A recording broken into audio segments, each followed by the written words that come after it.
How are we doing? Doing okay. How are you doing? What's going on? Good. Excited for our guest today. Glad that it's summer, back from vacation, and looking forward to get into whatever routine summer holds. Yeah, I'm a little bit better today. Watched the World Cup the other night. No need to discuss it, but I was not in a great place yesterday. But with time heals all, I guess. So we'll leave it to the pundits to figure out all the other stuff. But yeah, it was a tough one to watch. It's been a great World Cup, though. Great to watch. It's been so much fun to watch all the games and have some things to talk around the dinner table too. Yeah. It's been really fun to watch, and it's part of sports is it doesn't always go the way you want. So true. Also, shout out Wimbledon right now. Pretty cool to watch. It's a fun time. I know we're in the middle of the summer. Scottish Open going on and then British Open next week. There was the women's, the LPGA had their event the other week, so a lot of golf to watch too. So a lot of fun times, even in the dog days of summer. Yeah. Our house is all in on the WNBA games right now ourselves. Ooh. So yeah. There you go. We're excited. Yeah. Awesome. Yeah. Well, welcome back to Sideline Ascent. I'm Taryn Sheehan, former Division I coach turned professor, mom, and basketball rec coach. And I'm Mike Marich, former athletic director, lacrosse coach, mentor, and somebody who spends way too much time in golf carts nowadays. Sideline Ascent is brought to you by Mindset Curated at mindsetcurated.com and Morgan Athletics at morganathletics.com. Two organizations committed to elevating coaches and the athletes they serve. So to start us off, I get to give the hot take, trash take question of today. So, Mike, hot take, trash take, should coaches be physically fit and active in their daily lives? Ooh, that's a good one. I think it's a hot take, but it's a really good take. Thinking about it, what we're modeling as coaches, what we're trying to model for our students, health, vitality, fitness, all those things, life lessons. So I think coaches should work out. It's also for their own health. All right.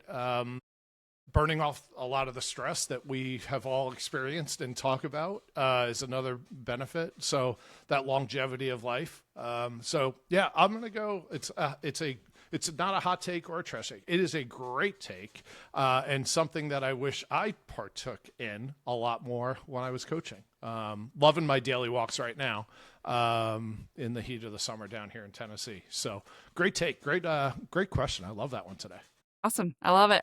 We are joined today by Shelly Picard, an assistant coach for Princeton women's ice hockey. She played defense at Harvard, won an Olympic silver medal with Team USA, and went on to play pro for NWHL's Metro Riveters. She's now back at Princeton for a second stint on staff, and she coaches internationally with the U.S. Under-18 women's national team. Shelly, thanks so much for joining us on Sideline Ascent. Thank you for having me. Excited to be here. Awesome, Shelly. All right, we're going to start with the face-off. So we got 3 questions coming your way. No wrong answers. Favorite sports movie of all time? Sandlot. Love that. I heard they're doing a second one coming out soon. I saw that on Instagram the other day. Love that. Are they? Like grown up? Grown up. Yeah, grown up. Oh, fun. No plug for that movie, but haven't seen it yet, but we'll see. We'll see how it looks. All right, walkout song. If you had one, either as a player or as a coach, what would it be as a walkout song? Oh boy. I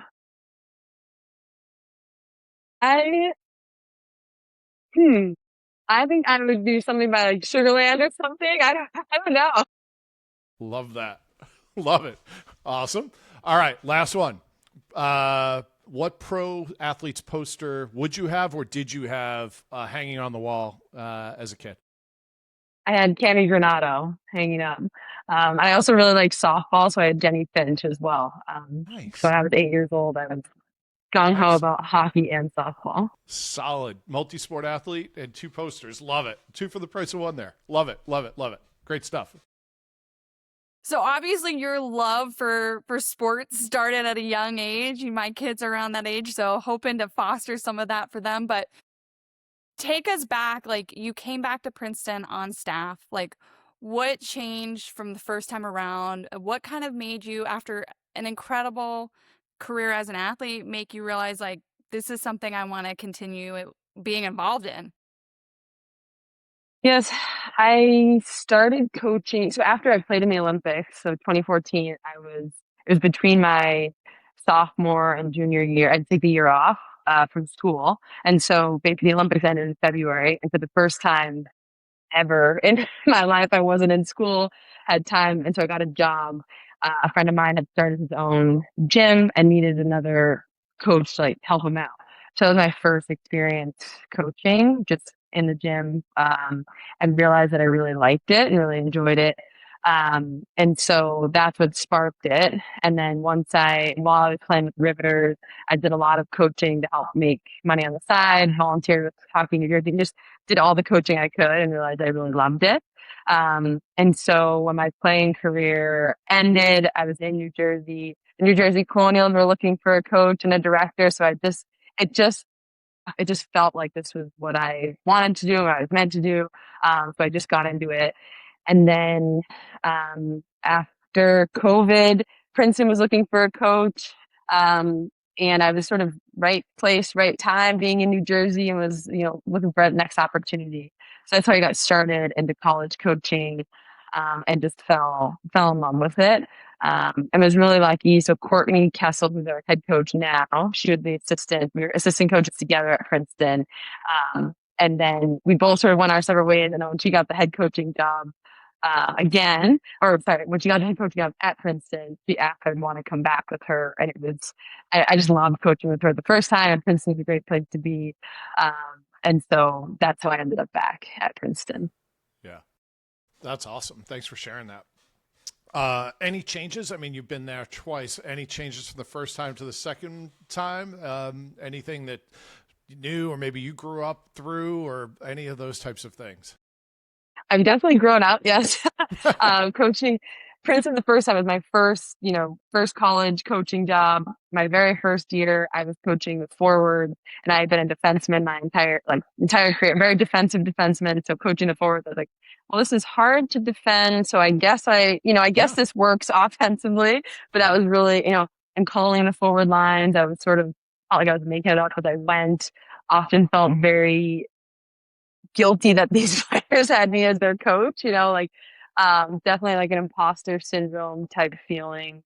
And then I went to LIU for a couple of years, coached the D, and was just in a scenario where I was given a lot of freedom, a lot of ownership over defense and penalty kill, and was really able to find my voice as a coach and figure out like how I like to do things or try things. And so I really value that time at LIU. And our head coach, Kelly Nash, was amazing as far as like, I trust you, give it a go, see what happens. So then now coming back to Princeton, I'm coaching the D, which helped at Princeton. But now I'm just much more confident in how I do things and how I approach things, while still obviously learning and asking questions and having that balance. But definitely feel like I'm more helpful to the athletes compared to my first year.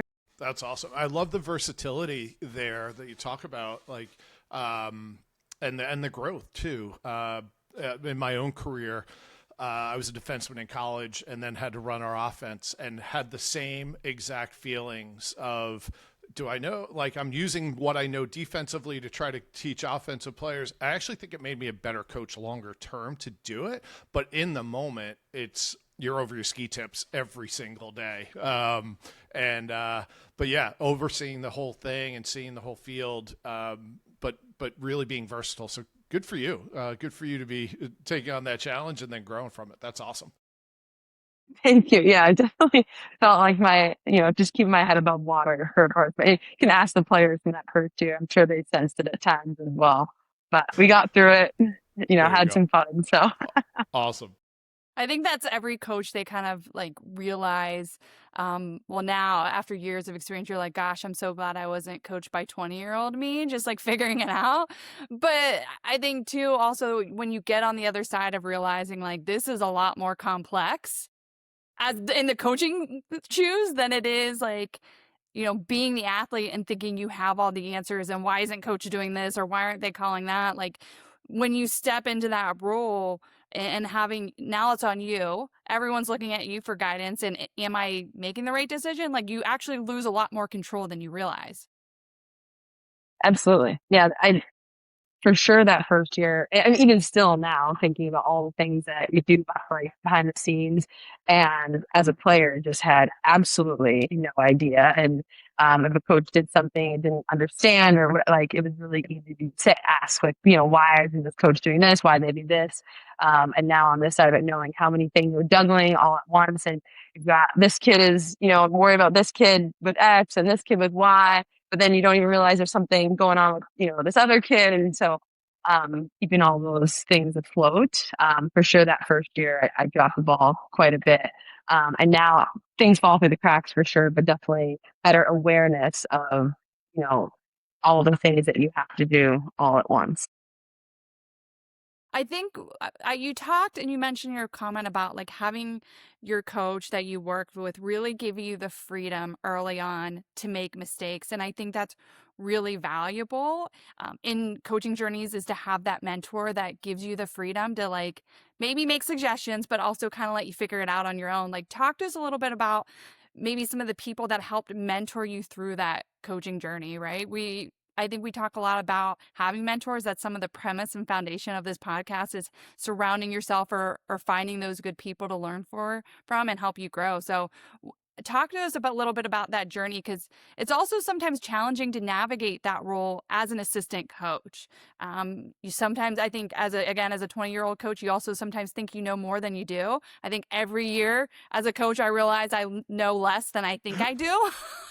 Yeah, You ask more questions the older you are, which is yeah. wisdom in its own right. But talk to us a little bit about that journey as an assistant coach, and you're still thriving in that position now. Yeah, I think early on, and still like relied a lot on things that I learned as a player or coaches did for me, and so really relied on, like, I was at Harvard with Coach Stone, and so really learned, like, I respected her immensely as far as what she did for me, what she did for our team, and so definitely took a lot from her. And then as I got into coaching, especially at LIU, when I started to have a little bit more freedom defensively, um, use a lot of what I did as a player, but then learning, like, I hadn't played college, that was a long time. At that point, I guess it was like 10, or no, this is my 10th year, seven, or whatever, 8 years ago. So I had more learning to do for sure. And so just trying to, like, as a part of the NHL CA, so they do, different, seminars and things where you can learn, people present on how they run their PK, different defensive. So just trying to pick up any bits of information of how we could better teach. And luckily, like, Cass or Quinnipiac, she did a presentation on how she teaches D-zone. And so learning from her and picking up so really grateful that people who have been in it are willing to share their ideas and how they do things and try and piece some of those things together. And I think just like talking with, like we're doing right now, right? Like talking with other coaches about how they do things, and being really grateful that they're willing to share them. And so at LIU, picking up these pieces that I had learned from different things and just trying them out and seeing what stuck. So I don't know. I think it's just, I don't know if I necessarily had like somebody consider like a mentor in the formal sense of like meeting every month or every week or something like that, but just leaning on people who have been in it and trying to pick their brains as much as possible and then implement those things. Yeah.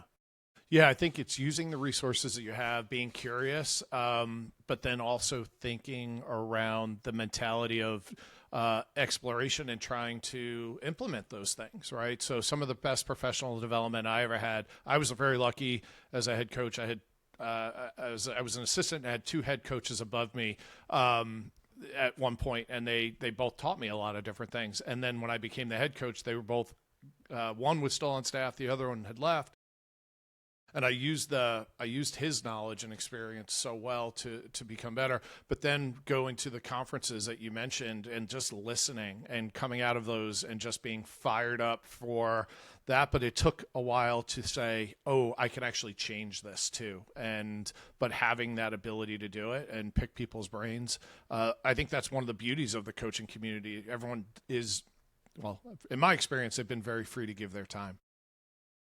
Absolutely. Yeah. Everyone's always so willing to share. And that agree, like when you come out of those, we have our, coaches meetings every May, come out of those wishing it was hockey season right then. Yeah. So you can use the things you've learned, but you've got to wait, however many months. And so instead I'll go back again this summer, spend time like, watching different things or now I get to watch, PWHL games on YouTube and see some of the things that they're doing, see how we can implement.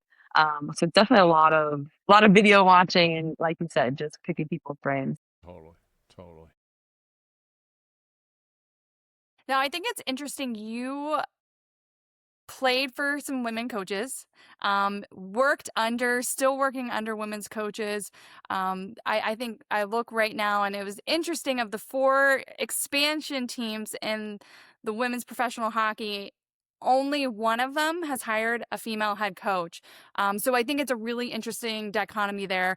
I know there's so many women that I recruited to college that had never had a female coach before. I was the first female mentor coach that they ever had. And so I think hockey's its own interesting space. So it's really cool to see and hear you talk about the women coaches you had in your life to learn from, because I think that not that men can't coach, there are some incredible male coaches. I've learned from so many of them. My brothers and my dad are incredible coaches as well. But talk to us a little bit about, your own experience of that, because there are some differences between men and women and we don't have to get into all the nitty gritty about it. But I think that there's some really cool things that maybe even women's hockey is doing to allow that leadership and mentorship on the women's side too. But again, where are the women's pro coaches as well? Right. No, I agree. Like seeing that and like, okay, what's going on here? Why aren't there more women being hired in these? And so I don't know, just try to think about it and question it. And it seems like I think I don't know, like I hear about men who've gotten into coaching is like I had young daughters and they needed a coach. So I started coaching women's hockey. I don't know if or girls hockey. I don't know if I've ever heard the story the other way around where a mom is, my sons needed a coach and so I started coaching their boys team. And so, I mean, that's just my pure own experience. I have no data to back that up, but, and I worked with this woman who spent a lot of time trying to, help mentor and get more girls and women into coaching. And her experiences, she did a lot in Colorado where like dads who, maybe only played rec hockey or, they're totally willing to just, yeah, I'll go coach. But like she had moms in her organization who have played, college hockey and they don't feel qualified or don't think that they're qualified to coach even like mites or something. And so, whatever, I don't know what that is, or I don't know if it's a confidence thing or whatever it might be, but so like some of those barriers are just getting more women into coaching. And then I think like just looking at the PWHL, like, I don't know, a lot of the coaches came from AHL. Right. And so like right now it's not really a pipeline for female coaches. I think like Kim Weiss was in there, but like other than that, like I don't know, the Jess Campbell who made a jump from AHL to NHL. And so if that's going to be a pipeline to the PWHL, how do we get more women coaching? So, but then also what's the pipeline from if you're coaching in women's hockey to get to the PWHL? There's a couple coaches that came from NCAA women's. They were all men except for Courtney Kessel, but like, so those are the pipelines into the PWHL, the NCAA. And right now, excuse me, sorry, only about like 50%, I think a little bit less than 50% of NCAA Division I coaches are women. So if like our pipeline to coach in the PWHL is, let's say, AHL, NCAA, and there's some that just come from like the national governing bodies. So 3 pipelines and only like 50%, 50% of one of those, or what, you know what I mean? So it's just like, Right. how do we get more women in the game so that pipeline there's women coming from AHL, NCAA, and I don't have an answer. We're just more questions. Yeah. No, I think it's very fair, and it is something. I'm a dad of two children, a boy and a girl. I jumped in coaching my son, and at one point, my daughter literally looked at me and said, "I'll never have a coach like you," and it was like, oh, I should be coaching her as well. Like, so I think there is that pull too. And I started coaching just I had played and then wanted to coach, but coached youth. And I think about that a lot as a male, where I'm like, ooh, how can I help on the gender side of things without overstepping into the gender side of things, especially as you can see, an aging white male. So how do I be a support network for that without overstepping into opportunities too? Yeah. No, I think like there's so many good points in that. Yeah, I mean, you even touched on the feeling like a little bit of the imposter syndrome yourself as someone that was a pro athlete that played in the Olympics. That's like the highest level you can get in your sport. And you're still like the questions of like, do I know what I'm doing? What you're doing?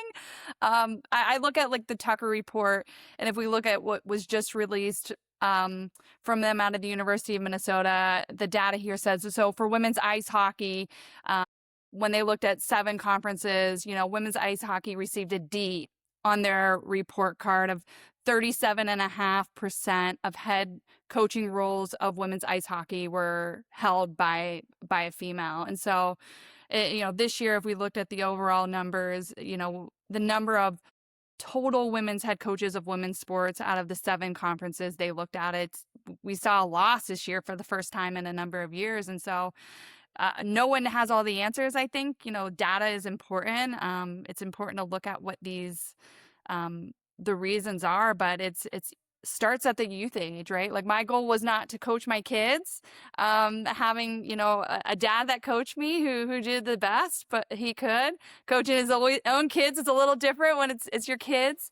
But I think when you look at too, the role models that they have and the environment that they have, it's like, well, we need more coaches to be involved of both genders, where it literally had the point of the conversation of me and my husband saying like, hey, when it gets to our son too, like, I want you to make sure, like, I want you to coach him too. So it's not just like you're coaching the girls and I'm coaching the boys. Like, it was a really awesome conversation of us having that in the household of intentionality with our daughters and our son, of like making sure they see, that dichotomy of it shouldn't be about gender. It should be about having the best coaches, but we're not there yet, I don't think. Absolutely. I think like being able to, yeah, it shouldn't matter. And I think like on the women's side, men and women both coach on the women's side. And I think any man who wants to coach women, like, welcome it. Absolutely. There's like people who care and people who want to help any hockey player get better, right? Like, I don't think it matters which gender. I wonder how do we push, like, right now, for any time a woman gets a job in the AHL, the NAL, or the Western, like whatever it might be, it's like, this is the first woman, the second woman, and it's like this whole big, which is, they should be celebrated. I don't mean it in that way, but like a man gets a coaching job on the women's side, and it's just, that's the norm. And so like, how do we, I think, Taryn, what you mentioned about your kids, like they should be coached by men and women starting at a very young age. So that way it just becomes what is normalized. We have a long way to go for sure, but I think there's a lot more people who are thinking this way. So I'm hoping it'll continue to trend in that direction. But we do the best we can, and just regardless of gender, just, you're coaching because you care and you want to help players get better. It's awesome. So, Shelly, you played at the highest level, and now you're coaching at the highest levels too. Team USA, U18, coaching at Princeton.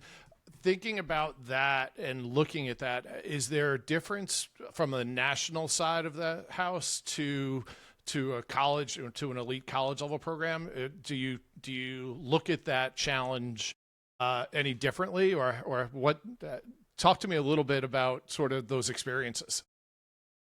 Absolutely. And coaching the UAT national team, it's amazing experience. You only get like 2 week chunks. Mm. So in August, we had a like 1 week of tryouts before we picked a team that got to play in a 3 game series against Canada. And so we had the team itself for that 1 week, and tried to implement, what are our habits? What is our culture? How are we gonna work as a team? And then so that happened in August, and then the World Championships were in January. But again, just 2 weeks. Oh, we had a weekend in October also. Sorry. So we had 2 weeks in August, a weekend in October, and 2 weeks in January.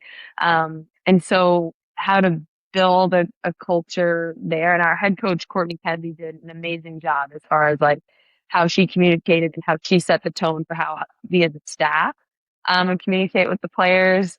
And so she really spent a lot of time and energy of making sure one, like we're having fun. Like the kids are so stressed out about making a team or not letting their country down and we're not letting their family down. They're being like for the first time in their lives, they're playing on the fourth line instead of the first line and being the superstar on their team. Yeah.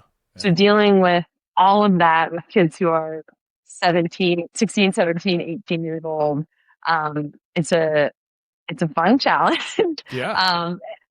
And one kid made a mistake and she was crying and I let my country down. And we're like, oh, teens only like maybe your parents, it's gonna be okay. And so I think we really focus on joy, and helping the players understand that your role on this team, like is way more than the amount of ice time that you get. And so Courtney did an amazing job setting that tone. And I think this year we were successful, won the gold medal, and it was really cool to see the kids like really just like love each other as a family and really like, they were playing, Freebird in the locker room and like, like, and they're just having a blast. And so that was the challenge versus like in college. Yes, you just have the whole season, as you know, so you have way more time. And so you're dealing more with like the challenges that come up with spending way too much time together. So I think those are the same problem, or the same challenges of how do I make sure there's the joy in this and not letting the pressure overcome the joy and, setting expectations for roles and that playing time does not equal value and all that. I think those are very similar challenges, but with just different age groups and time windows. Totally. I love your framing around that. I love the joy, love, value, and perspective, that it's so powerful for coaches to remember that. Yes, we're we're all trying to win, but there is something bigger at play, and especially during those team dynamics of being able to bring those types of values into the conversation on a daily basis. So kudos to you guys. That sounds like a team that I want to be on. That's awesome. It was a lot of fun. I'm a bender, so don't worry. I can't skate, so I won't. Don't worry about it. I'm terrible. No, I just think back to like I'm really fortunate, some great experiences and great teams. But like I think about the I played U18s, we won gold, but the memory that sticks out the most is we were in the hotel lobby, just like killing time before we had to go to practice or whatever it was. We put like 4 chairs, like we were sitting in a bus and like or in a car, sorry. And like replayed the scene from like Step Brothers where the family is all singing in the car. Like that's my most vivid memory of that tournament where we won gold, which is crazy. So I think as a coach is trying to remember that like if those are my memories, like that's what the environment we need to create, regardless of whether we win a medal or not. Incredible. Yeah, I took my first year as head coach. We took a trip to Florida for spring break for training, and I'm totally nervous about it. We're in Florida, and I turn the corner to come into the lobby and I hear this piano playing and I'm like, oh, interesting. It happens that 2 of the guys on the team were like dueling pianos and they still remember it to this day. And they were actually very good. But I was like, holy cow. And they remember that whole tournament, that whole experience more than we actually had a really good year that year. But they remember finding out 2 of their teammates played the piano and they had no idea. So kind of funny. But the Step Brothers is a lot better than the piano story. I mean, that's I such can't a play good, piano. such a good thing for you to be able to impart on them. And it's a challenge to get kids to understand that, like, that as a player, right? Like of what you remembered, but they're still looking at you like, well, coach, you don't understand. You won gold. So it's easy to say that. So it's another thing to coach where it's still important to win to a degree because that's your job kind of relies on it, but also getting the kids to take some of that pressure off of, at the end of the day, in 5-10 years, that's not what you're going to remember, win or lose the most. And so it's a lot different too, where I think you want to say kids these days, but as an 18-year-old, like, that pressure is a lot harder to comprehend than we look at, when you played as an adult, as a pro almost in the Olympics or watching the World Cup, this summer, as those guys are professionals, and how hard it is. They know these things, but the emotions are really high. Social media has changed the attention of things. There's a lot more eyeballs on women's ice hockey than there ever has been. So I think that's a huge challenge for coaches, and it's just so awesome to hear you say, like, but the skill of coaching, of how do you keep the joy and teach them to keep the joy when they feel that pressure at a higher level from all sorts of directions.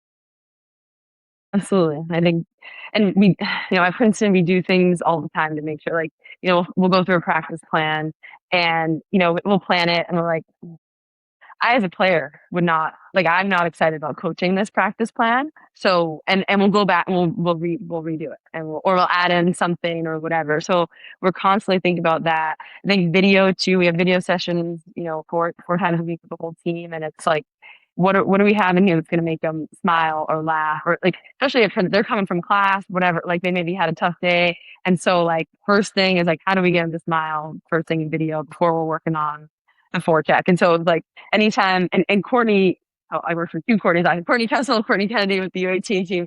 I almost texted the wrong person many times last year, but um, um, Courtney Kessel, one thing that she brought, and I learned from her this year that I love, is, like, anytime we had a video session, there had to be some element, like, whether it's one slide or, like, just something that made the kids smile or laugh or whatever. Or would show a blooper of, like, someone falling in practice, or a coach wipeout, like something like that. And I think it helps a lot because they know they're going to come into video and learn something, whether it's, if it's good, mostly good, and, like, some teaching, or maybe it's a harder day, whatever it is. But, like, I think if we start off with a smile, like, they know, like, oh, we're all human here, and, like, this is all for learning.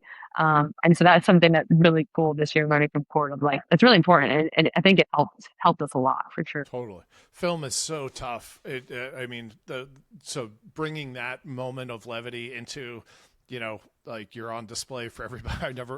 I remember my own film sessions and being like, oof. But having that moment of levity and care that you're showing. I also love the thought of if I'm not excited about the practice plan, like, scrapping that. That's super powerful, and not just going through the motions, but really making it worthwhile and impactful. That's awesome advice. Yeah, so many coaches use film sessions to be like, this is what you did wrong. Yeah. And I think that's where we really get it wrong. And I think with the women, it can be more powerful of showing them what they're doing well, right? Yeah. Like, using that, like, they're the toughest inner critic of themselves, especially, kids at a really high level that want to be good, that are, high achievers in every aspect of their life. Using that film to be fun rather than something for them to be afraid of, like, oh, I heard the phrase of, like, being very intentional of when you blow the whistle. Are you only blowing the whistle in practice to tell them they're doing something wrong? Right. What's that now association? So using that film time also as a way of, like, this is something we look forward to sitting as a group of doing, and as enjoyment, rather than, like, the coaches that we know that use that film session of, like, who's getting picked on today, who's getting chewed out, or of, like, they walk out of a game or a practice thing and, like, oh crap, film session is going to suck on like, that should not be their first thought after a game. But oftentimes that can be, because that's the culture that's created. Absolutely. I mean, I think an eye opener. I think it was my second year. I can't remember now, but a kid saying, I dreaded seeing my, like at the beginning of a cliff, if they saw that they were like, and just the dread. And like me as a coach or like us as a coaching staff, that was not the intent. The intent was, we were trying to teach here, and learn and all get better. And so when we heard that, and that, we weren't trying to, make kids feel bad or whatever, like, okay, we need to rewrite how we're doing this completely. So when I heard that player say that they just dreaded like what you were saying, Sarah, I'm just like, Hmm. okay, we've got to change how we're doing it. And so we add some fun, make sure we're showing a lot of good things. And then the teaching is a lot easier to hear when they're also hearing at least it's not a negative as in like we're coming after you because you did something wrong. It's like we're genuinely just trying to teach something, and they're much more seem to be much more willing to listen when there's been a lot of good things with it. Yeah. Yeah. So there's EQ there. There's also building that relationship of trust, right? Where they need to know that you're looking out for their best interests, and caring for them. How I'd love to explore, if you would, how do you build, how do you go about building that? Like, it's not because you just can't jump into the film room. Like, so what do you have to lean on early? Like, do you lean on your seniors or your captains? Like, does it start in the recruiting process? I'd love to hear a little bit about sort of how you build that culture of I'm going to call culture of care. Might not be your term, but that's what I'm going to call for right now. Absolutely. I think like this year back to Princeton, so we had coached, Court and I had coached the seniors when they were freshmen. So they somewhat knew us and they seemed excited that we were back. So that was a great first step. Um, so that helped. Like they already knew us a bit. Um, and so there was that like trust as far as like they know that we cared about them Hmm. and wanted to help them, reach their goals. I think asking them how their day is going, something as Yeah. simple as that. And like, the couple minutes before you actually start your first drill, it's getting around trying to like, have those specific touch points with kids. And I think that's something I learned my first and second year. Like I couldn't remember like, did I touch base with this kid? So I sort of had to like write it down. Like, okay, I was able to get this kid, but not this kid or something like that. So just asking how school was, or knowing that they had a big test, asking how it was going or how it went, or saying good luck when they have an interview for their internship for the summer. So Yeah. I think my first year I didn't realize how much that matters. And so now it's definitely something it's a priority. Um, and then I think well, one thing Courtney Kessel did at Princeton, she brought it really helped us this year. We called it a show up for each other board. And it was outside, it was like right at the entrance of the locker room and it had everyone's name and a scale 1 to 5. One being like worst day ever, 5 being best day ever. And every day they had to come in and mark sort of where they were, what they were feeling. Um, and so at the beginning of the year, everyone was like a 4 and 5 for probably like, I don't know, however many, how many Yeah. weeks it was. And we as a coaching staff were like, this obviously, like, people have had bad days at this point. So asking our captains, like, how can we get people to feel safe and to do this? And so I think people need to see that if you put a 2, that us as coaches, like, aren't gonna get mad at them or whatever fear is in their mind of what happens if they're two. And us as coaches, of course we're going to get mad at you if you're like, we have bad days all the time. So we talked with our captains and like, okay, if you're feeling like you're even a 3, just put it as a 2, just to like, Yeah. just to start getting it going. And so our captains, they were really the leading force. And so started to mark, honestly, and what like, so for then as us as coaches, knowing we had to like, if somebody marked a 2, we'd ask them how they were doing, or if I think a big portion of the team all of a sudden were like a 2 or a 3 versus, usually 3, 4, 5. How do we approach that? And how do we address it in a way that shows them that we're paying attention and we care about what they're writing on the board? And so it helped us create this culture of like want us as coaches to be fair, but then players seeing that their buddy is a two, and now I'm going, how, like, what's up? How can I help? Or, maybe I'm at a five, and so I'm just going to make sure I bring my energy to you, knowing that you might be a little bit down. So I think things like that help us build trust. So when, we had to show face-off habits or angling and get into those nitty-gritty things, they knew it was from a place of like, they're trying to. Yeah. That's my hope anyway. I think that's awesome. Great. I Yeah. mean, and putting that board up, but also then following through on it. Like that's one of the things that I saw as an AD where somebody would say, "Oh, we're doing X, Y, or Z," but there wasn't the follow through. But so having that follow through of and building that with your culture carriers is such a powerful lesson. And it's a great takeaway for a lot of coaches. I'm struck by how different. And I had great coaches, so I'm not trying to throw shade on anybody. But I don't think my coaches knew much about what I was going through when I was specifically in high school or in college. I'm older. It's what I'm struck by is just how much that's changed, and how that relationship matters so much now. So that you're taking that.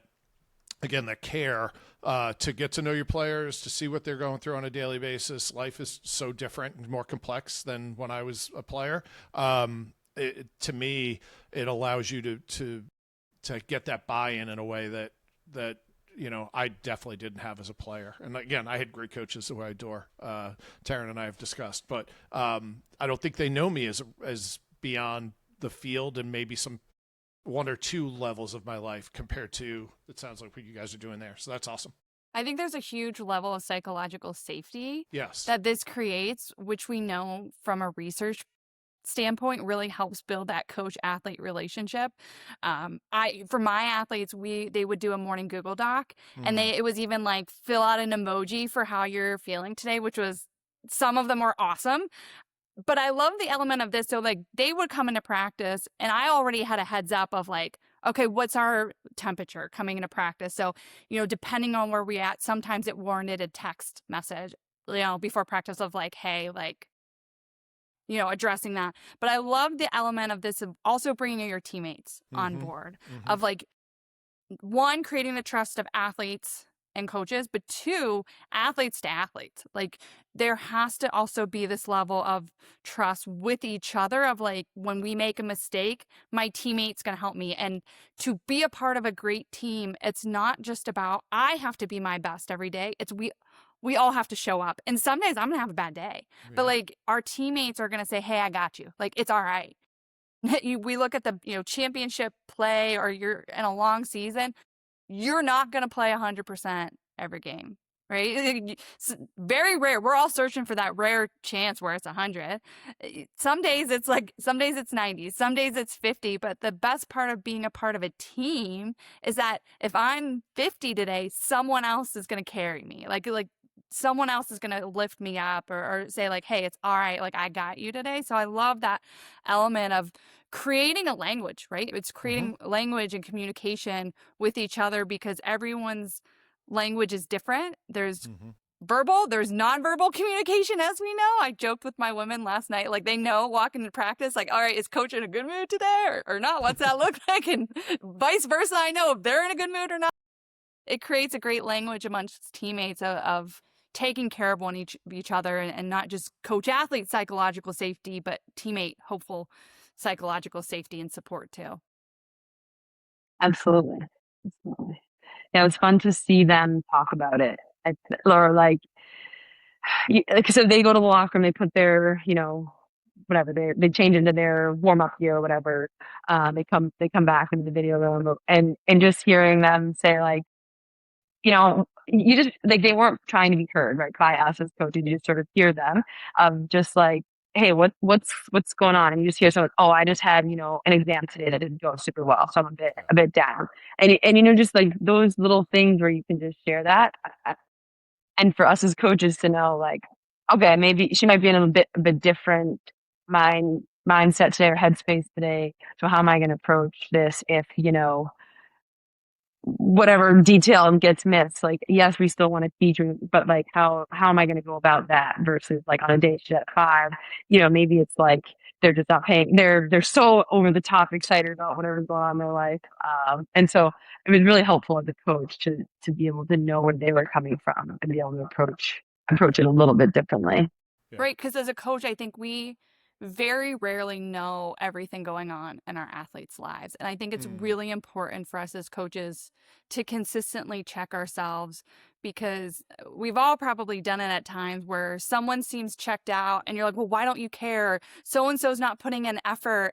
And sometimes they're putting in way more effort than they should be for what's going on in their lives. Right. And so for us, they may not want to be comfortable talking about things, and sometimes that's should be respected and understand. But how do we create, again, this sense of where they feel supported and safe, and so we can be better coaches to them too? Like, berating someone because they're not putting in effort is only going to make the situation worse if there's something really going on that's going to limit them. And I'm sure we all have had situations where an athlete's gone through, a hard thing in their life. Maybe it's a death of a loved one. And we all know that takes a physical toll on them. And the number of athletes I've had where I'm like, hey, we're not going to train today. I need you to rest. I'm like, coach, no, I want to go. And maybe they attempt it and come back to you and they're like, you're right, I can't go today. And you're like, I know, it's okay. Like, let's take a beat for a second.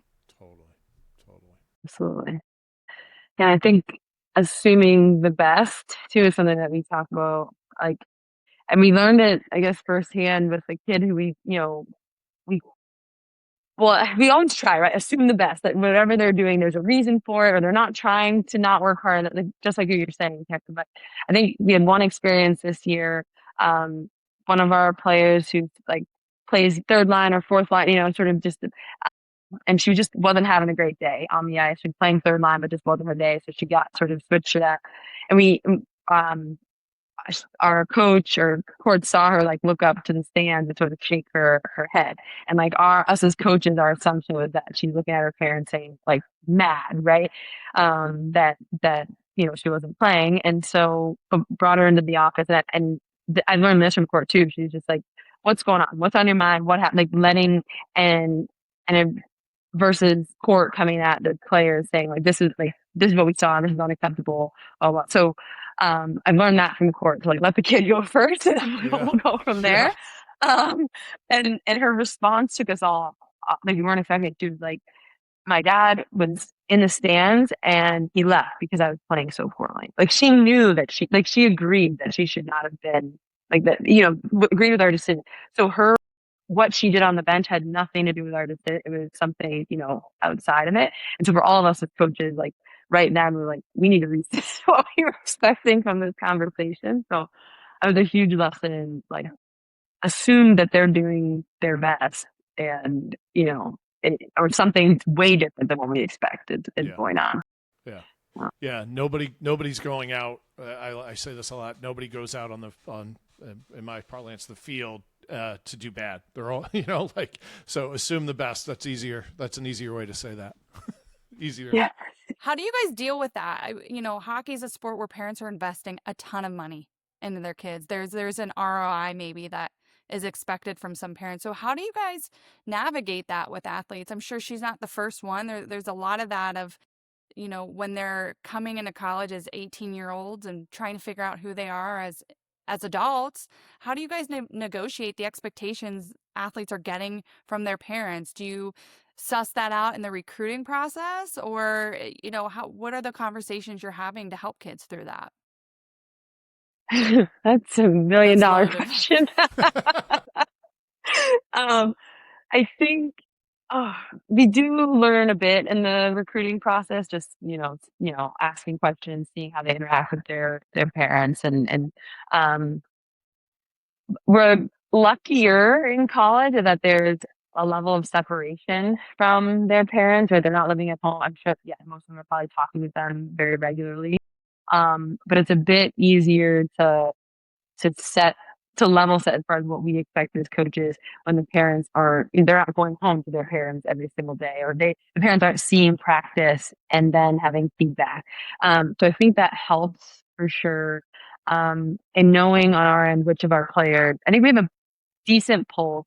I'm sure there's kids who are missing for sure, but we have a decent pulse on the ones who are getting a lot of pressure from their parents and they underperform in a game, which one's in the car or which one's on the phone or hearing it versus which ones are getting like, you did great, you know? And so for us having those, you know, after a tough game or if they're going through a little bit of a tough time hockey wise, having those individual meetings and just trying to like talk them through of like, it, you know, it's okay, you know, just being a little bit softer. I don't know how to better word that, but knowing that they're getting that external pressure and how do we as coaches offset that by yes, still like teaching and having those expectations of wanting them to be better, but like it's okay. Everybody goes through slumps. Everybody, you know, you're not going to score a goal, you know, every game. You know, a player this year who was upset that, or she felt like she was, you know, failing our team because she wasn't scoring enough. I mean, we had to, you know, these are the things that you are doing that is leading to our team having success. And so trying to reframe those conversations when we know that maybe outside of our locker room, outside of our office, they're getting a different lesson or set of expectations. Yeah, that's awesome.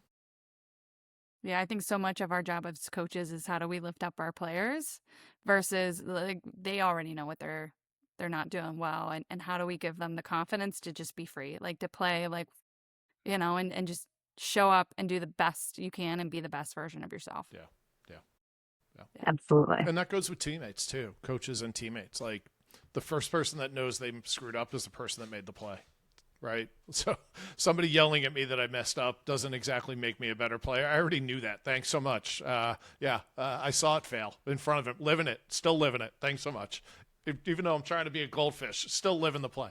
Yeah. So. Yeah. So for our closing segment here, we do the last lap. Or bell lap as a homage to my track and field days. So rapid fire question to close things out. What mindset are you actively working on right now?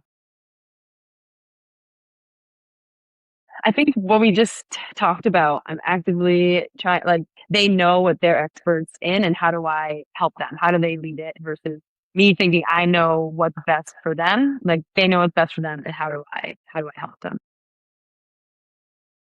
What habit has genuinely made you a better coach on the sideline or on the bench? A habit, I have a long drive home after practice. Like, I have an hour commute. And so I have a lot of time to think about my day.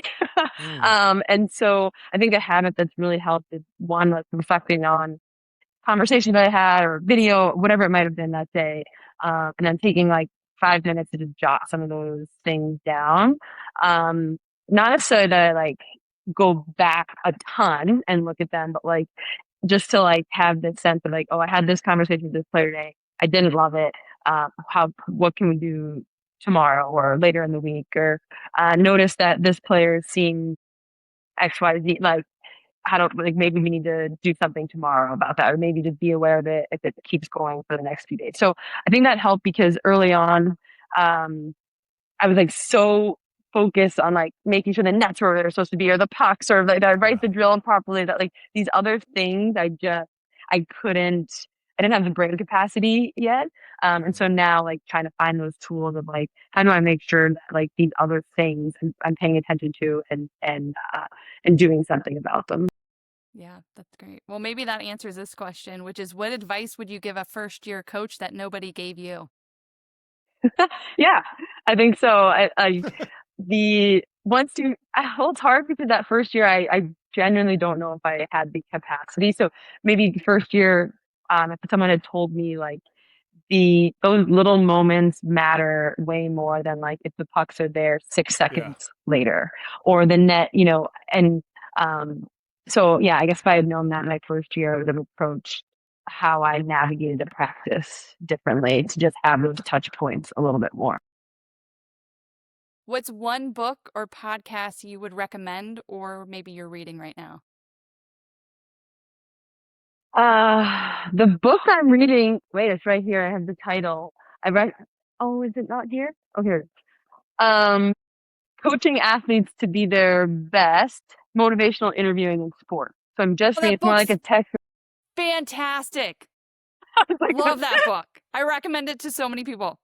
oh, okay. Well, great. I've just started. So it goes back to, I think, your first question about my mindset, right? So reading this book about basically letting the athletes have, they're the experts in themselves, and how do you ask the right questions? Yeah. How do you, versus I have all the answers that I need to give to you. Yeah, I think that's so valuable for coaching today's athlete right now, and something looking back that I got wrong a lot of, like, now I'm working on with just, my middle schoolers, but I wish I had that with a lot of my college kids, was like, yeah, how do I ask them better questions so they come to the answer? They're not going to listen to my answer, so let them be the best experts on themselves. Yeah. Yeah. I love that curiosity mindset, or I call it self-teaching. I give lessons now where if something goes wrong, I'll like, hey, what did you see there? And let the student athlete, I call it autocorrect.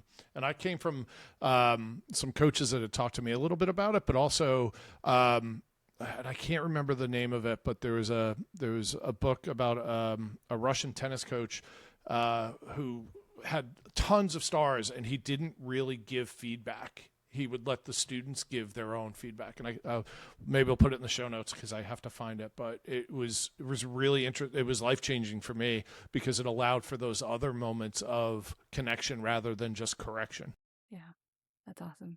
All right, last question. If you could change one thing about the coaching profession, not your team, but the whole profession, what would it be?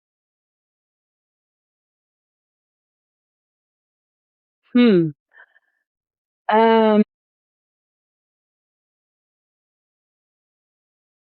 that's hard.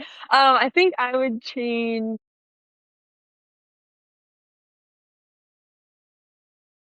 I guess, like, I feel like a lot of we deal with a lot, and I feel like we don't. We have to be there for our players. Like, they can't know that we deal with a lot, and so how do we let that out? Like, there's many. Like, I'm now going. This year is my 5th year, and like there are points. Like, I get to a Wednesday, and I'm like, I have 4 players that I'm worried about. I have this much video. I have this to do with make sure they're community service, and so there's just so much on our plate, which is great. Like, all of those things are things that I love, but like, how do we normalize that we're all have a lot to deal with? And I don't know if it's talked about. I don't know if this answers the question, but we have a lot, and I think a lot of us are feeling it, but don't feel safe to talk about it because it feels like you're complaining or you don't love your job, or whatever it might be. Absolutely. Yeah. Sports teams are complex. They're complex organisms, right?